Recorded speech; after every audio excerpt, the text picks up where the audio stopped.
আসসালামু আলাইকুম। এইচএসসির আমার পথ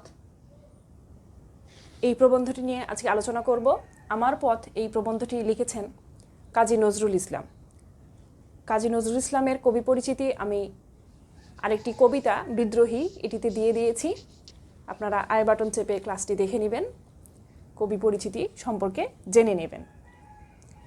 এই আমার পথ প্রবন্ধটি রুদ্রমঙ্গল কাব্যগ্রন্থ থেকে নেওয়া হয়েছে, রুদ্রমঙ্গল প্রবন্ধ গ্রন্থ থেকে নেওয়া হয়েছে। এই প্রবন্ধটিতে কবি এক আমির আবাহন প্রত্যাশা করেছেন।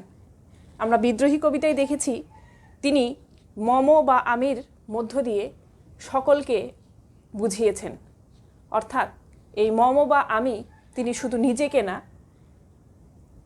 ওই কবিতাটি যখন যেই পড়বে তার মধ্যেই তিনি ওই মম বা আমির জায়গায় নিজেকে বসিয়ে কল্পনা করতে পারবেন, চিন্তা করতে পারবেন।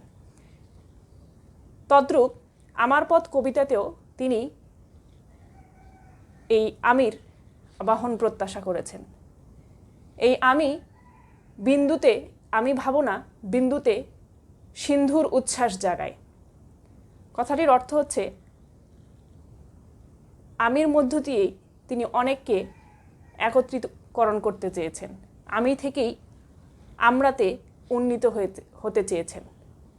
এক মানুষের সঙ্গে অন্য মানুষকে যোগ করে আমি থেকে আমরাতে তিনি একত্রীকরণের মাধ্যমে উন্নীত হতে চেয়েছেন। তিনি কোনো সত্যকে অস্বীকার করে মিথ্যাকে মেনে নিতে চান না। তিনি সত্যের পথ থেকে বাইরে যেতে চান না। তিনি অযথা বা অকারণে কাউকে কুর্নিশ বা অভিবাদন করতে চান না। এই প্রবন্ধে পাঠের মাধ্যমে আমরা এই বিষয়গুলি জানব। আরেকটি যে বিষয় তিনি খুব জোরের সঙ্গে বলেছেন সেটি হচ্ছে ভুল করলে তিনি ভুলকে স্বীকার করে নেবেন, কিন্তু ভুলকে না স্বীকার করে অযথা জিদ বা গো ধরে রেখে দম্ভ প্রকাশ করবেন না, অহংকার প্রকাশ করবেন না। তো আসুন আমরা এর প্রতিটি লাইন পড়ে প্রবন্ধটি জানার চেষ্টা করি। আমার কর্ণধার আমি। কবি নিজেকে নিজেরই কর্ণধার বলেছেন, পথ প্রদর্শক বলেছেন। আমার পথ দেখাবে আমার সত্য। কবির পথ দেখাবে তার সত্য, তার বিবেক। আমার যাত্রা শুরুর আগে আমি সালাম জানাচ্ছি, নমস্কার করছি আমার সত্যকে। তিনি তার যাত্রা শুরুর আগে, অর্থাৎ তিনি তার যে কোনো কাজের আগে সত্যকে সালাম বা নমস্কার করছেন। যে পথ আমার সত্যের বিরোধী সে পথ আর কোনো পথই আমার বিপথ নয়। অর্থাৎ সত্যের বিরোধী পথ ছাড়া কোনো পথই তার বিপথ নয়। সত্যের পথ ছাড়া যে পথ সেটা হচ্ছে মিথ্যার পথ, সেটিই তার বিপথ। এছাড়া সব পথেই তিনি অগ্রসর হতে পারেন। রাজভয় লোক ভয় কোনো ভয়ই আমায় বিপথে নিয়ে যাবে না। রাজভয় অর্থাৎ রাজার ভয় বা লোক ভয় অর্থাৎ সমাজের ভয়, কোনো ভয়ই কবিকে বিপথে নিয়ে যাবে না।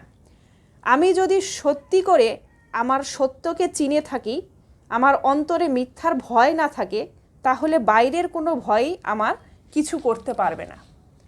অর্থাৎ যে মিথ্যার আশ্রয় নেই তার অন্তরেই সর্বদা ভয় থাকে।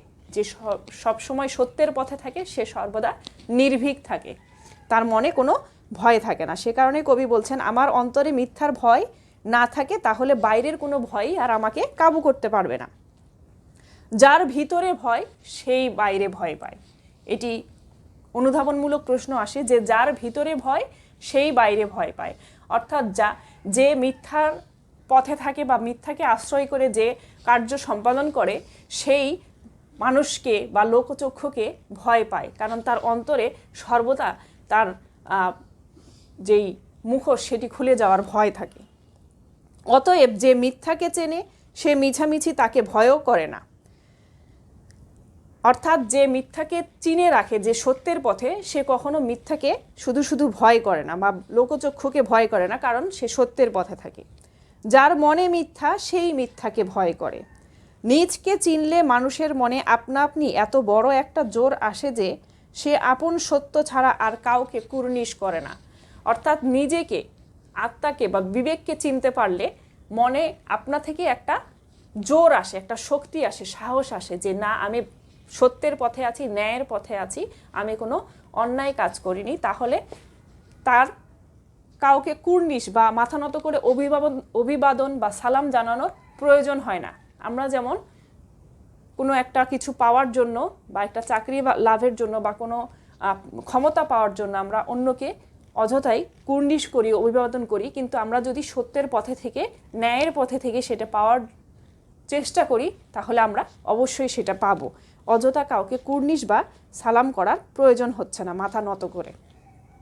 অর্থাৎ কেউ কাউকে ভয় দেখিয়ে পদানত রাখতে পারে না।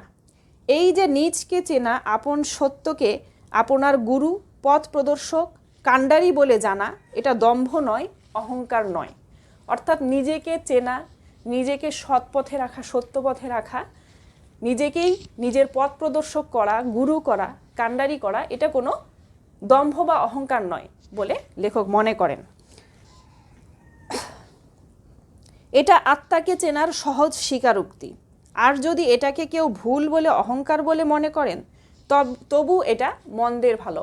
অর্থাৎ আপনার এই চলাকে, আপনার এই নিজেকে সত্যের পথে নিয়ে দাম্ভিকভাবে চলাকে যদি কেউ অহংকার মনে করে, তবে সে তা মনে করুক, কারণ এটা মন্দের ভালো। কেন মন্দের ভালো বলছেন? দেখেন, মিথ্যা বিনয়ের চেয়ে অনেক বেশি ভালো। এই কথাটি খুবই তাৎপর্যপূর্ণ। মিথ্যা বিনয়ের চেয়ে অনেক বেশি ভালো। এটা কি কারণে বলা হচ্ছে? যে অযথা মিথ্যা কথা বলার চেয়ে অযথা বিনয় প্রকাশ করে, অহেতুক বিনয় প্রকাশ করে মিথ্যাকে ঢেকে রাখার চেয়ে মিথ্যাকে স্বীকার করে নেওয়া অনেক ভালো। আমরা অনেক সময় করি কি, আমরা আমাদের বসদের সামনে, আমাদের স্যারদের সামনে বা বড় কোনো নেতার সামনে কি করি, অযথা বিনয় প্রকাশ করে মিথ্যাকে লুকিয়ে রাখি। কিন্তু এই বিনয় প্রকাশ না করে মিথ্যাটাকে স্বীকার করে নিয়ে বা ভুলটাকে স্বীকার করে নিয়েই তবেই সত্যের পথে যাওয়া যায়। এছাড়া কিন্তু সত্যের পথে যাওয়া যায় না। অহেতুক বিনয় প্রকাশ করার চেয়ে মিথ্যাটাকে বা ভুলটাকে স্বীকার করে নেওয়া অনেক বেশি ভালো। অনেক সময় খুব বেশি বিনয় দেখাতে গিয়ে নিজের সত্যকে অস্বীকার করে ফেলা হয়। আমরা অনেক সময় জি হুজুর, না হুজুর বা অনেক কিছু বলতে গিয়ে বিনয় এত বেশি প্রকাশ করতে যাই, এত বেশি হুজুর হুজুর করতে যাই যে সত্যটাকে আর স্বীকার করা হয় না বা মিথ্যাটাকে আর প্রকাশ করা হয় না, সত্যটাকে আমরা অস্বীকার করে ফেলি। এতে মানুষকে ক্রমেই ছোট করে ফেলে। অর্থাৎ এতে মানুষ নিজের কাছেই আস্তে আস্তে ছোট হতে থাকে এবং এর ফলে অন্যের কাছেও ছোট হতে থাকে, মাথা নিচু করে আনে। ওরকম বিনয়ের চেয়ে অহংকারের পৌরুষ অনেক ভালো। অর্থাৎ ওরকম বিনয়, ওইরকম মিথ্যে বা অহেতুক বিনয় প্রকাশ করার চেয়ে সত্য পথে থাকা, দাম্ভিকভাবে চলা, ন্যায়ের পথে থাকা অনেক বেশি ভালো। আজকে এই পর্যন্তই। আর একটু বাকি থাকলো, সেটি আমি আগামী ক্লাসে আপনাদের সামনে প্রত্যেকটি লাইনের অর্থ বুঝিয়ে দেওয়ার চেষ্টা করব। আজকে পর্যন্তই। খোদা হাফেজ।